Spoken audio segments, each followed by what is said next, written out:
What's up guys, welcome back to the channel. You're watching Tom Trips Out, and in this episode I'm going to tell you the 7 things you should never do if you're living in Cambodia.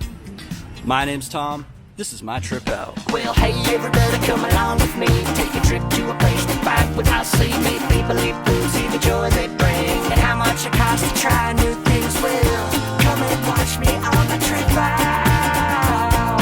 My name's Tom, this is my trip out.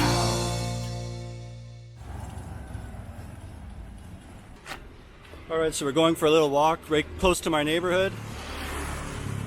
And this video, I got this idea actually from watching the channel Dave Does Cambodia, and I highly recommend you go check that out. He did a video about this topic quite recently. He's written some books that are like a guide for living in Cambodia. So go over to Dave Does Cambodia channel and check out what he's got going on there. So, you know, one thing you should be aware of when you're in Cambodia and a lot of other parts of Southeast Asia, the people for the most part are Buddhist. And there's a few cultural things that go along with that maybe we wouldn't know if you're coming from the West. And so one of the things, and this was mentioned in Dave's video, is you should never touch a Buddhist person or Khmer person on top of the head.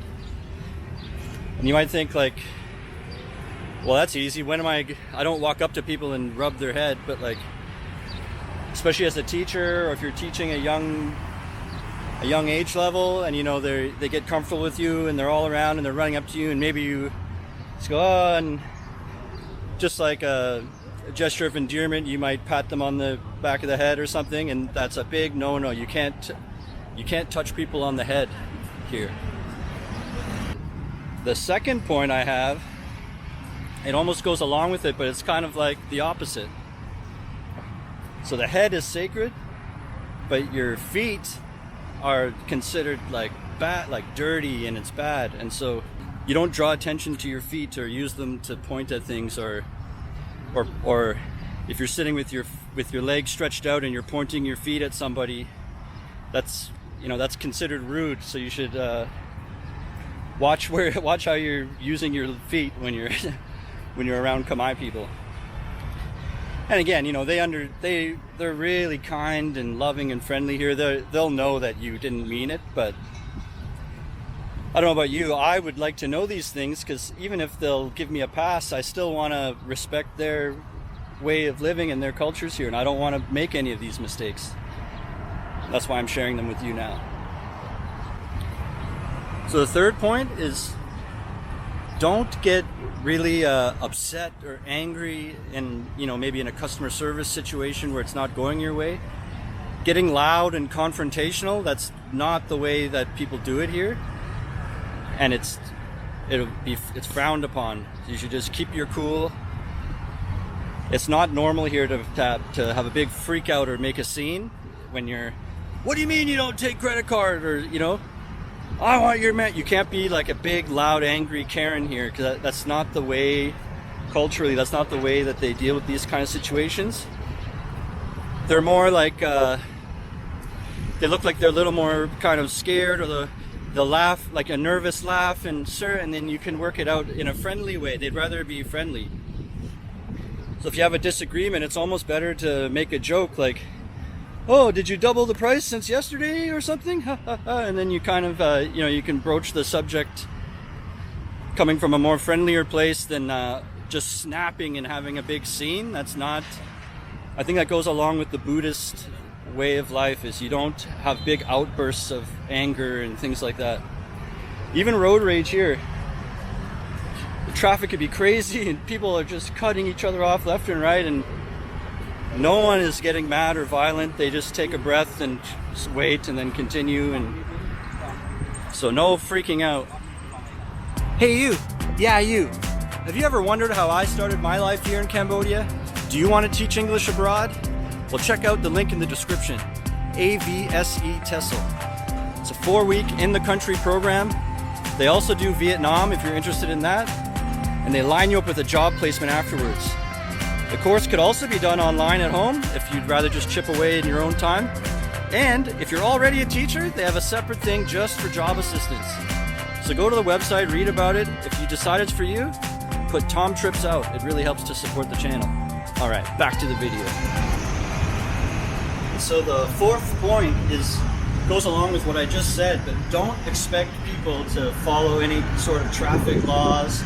This goes for when you're on foot and you're trying to cross the street, and maybe it's a one-way street, so you feel like you only have to look in the oncoming direction, and when it's clear you can go. And that's wrong, because often in Cambodia people drive on the wrong side, like into oncoming traffic, especially if they're just doing a quick trip and they have to stay on that side. So if you're only looking one way and you just trust, well, this is a one way, they will follow those rules, it's very unsafe. People are going in any direction at any time. This also goes for if you're riding a motorbike. I've since living here for 2 years, I have two friends that have had accidents on their motorbike. And it's just because you need to be so extra careful here.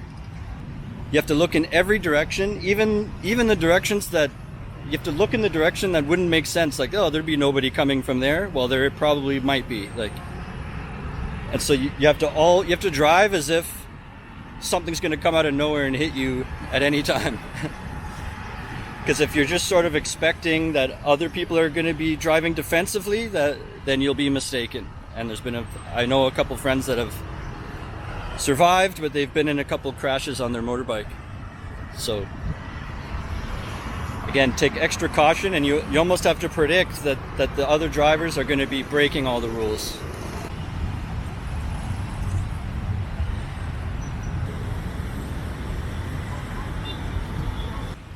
So behind me here is the iconic Independence Monument. I live really close to here, probably like 300 meters down one of the side streets there. It's really cool. You probably see this in other people's pictures and videos. So the fifth point, and this is obvious, you might have heard this a lot in other videos, is watch your cell phone. So don't like if you're out at a cafe on a patio outside, especially next to the road or the sidewalk, don't like put your phone on the table and place it there and leave it there. Like the crimes here are really just opportunistic. So you turn over the other shoulder and look for something else, and someone just walking by is just in a split second like picks it up and they're gone. And you won't even realize it's gone for like another 5 minutes, and then you're, oh, where did it go? And it's gone. I've never had mine taken. I'm always careful with my stuff, but I have a few friends that have had their phones taken, and one was just right out of their hand while they're on a phone call. A motorbike just is coming by, and as they pass you, they take it out of your hand, and it's like, watch your surroundings if you have your phone out, and don't leave it laying around. Another thing is, don't hand it to anyone. I know that sounds obvious, but one of my friends had his phone stolen, and it was like a tuk-tuk scam. So really late at night, and it's in front of like bars where all the tuk-tuks are gathering because people are going home. And he had ordered a tuk-tuk from his phone, and it pulls up, and it's the wrong one, but he doesn't know it. So it's not the one he ordered. It's a different tuk-tuk. So he gets in it, and then the driver acts confused and is kind of like, "Are you the right passenger?" And then my friend offered over his phone to look at the screen, and the tuk-tuk driver held it for a second, and then what he does is he throws like a decoy phone out the window onto the ground, and it was really just a phone case full of cement. And then my friend thought it was his phone, so then he steps out of the tuk-tuk to pick it up off the ground, and the tuk-tuk driver drives away with his real phone. My friend is just left standing there holding a phone case like full of cement, and the tuk-tuk driver drove away, and it's like 3 a.m. So just because it's someone who's at work at the moment, like a driver or a tuk-tuk driver, don't put your cell phone in someone else's hand. Like, don't let them hold it. Because right there, they do a quick sleight of hand, throw a different one out the window, and you step out and they take off, and your phone's stolen.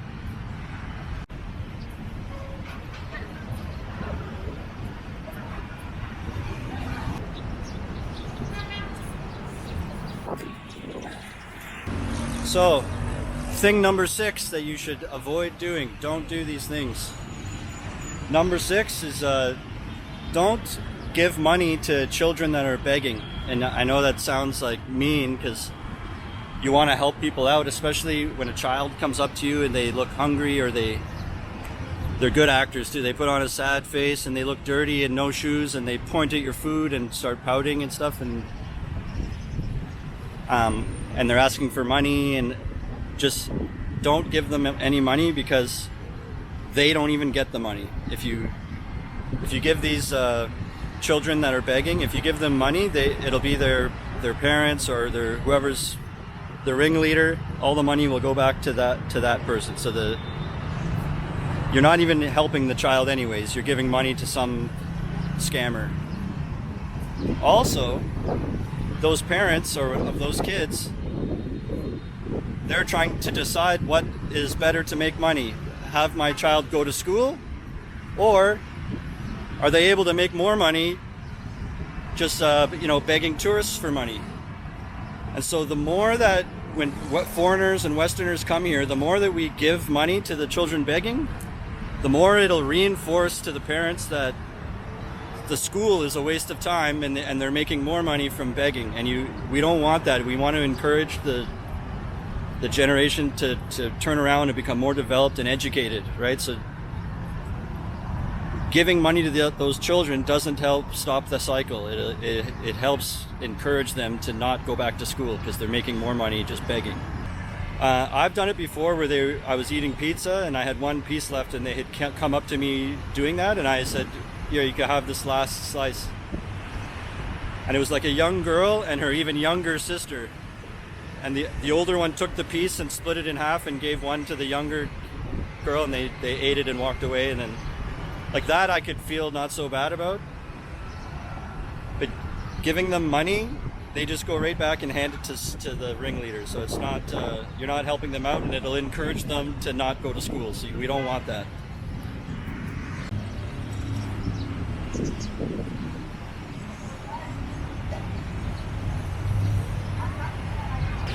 Yeah, and then the last point, and these are in no particular order, but the last one I want to talk about is after you've been here for a while, or even a short time, and if you make some Khmer friends here, sometimes as a Westerner you forget that a lot of them are not as privileged as we are when we grew up.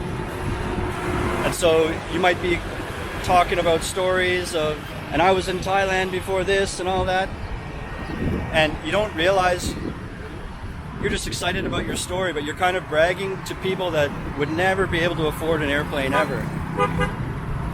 And it can make them feel disadvantaged if you keep sort of throwing it in their face that we just travel the world and like it's nothing, you know?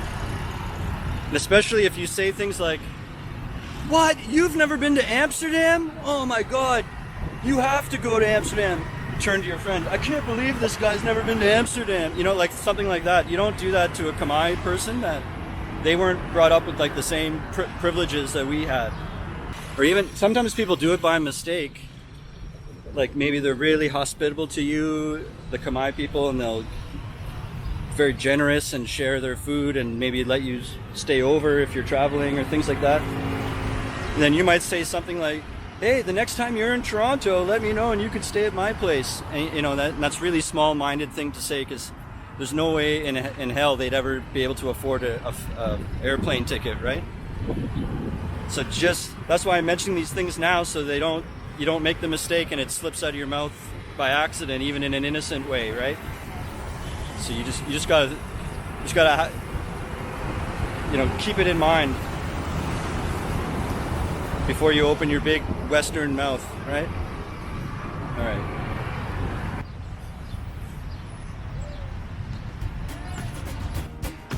Well, that's going to do it for this episode. Thanks for watching. Remember, hit the subscribe button. Until next time, how you spend your days is the way you spend your life. It's never too late to start tripping out. Life is tall.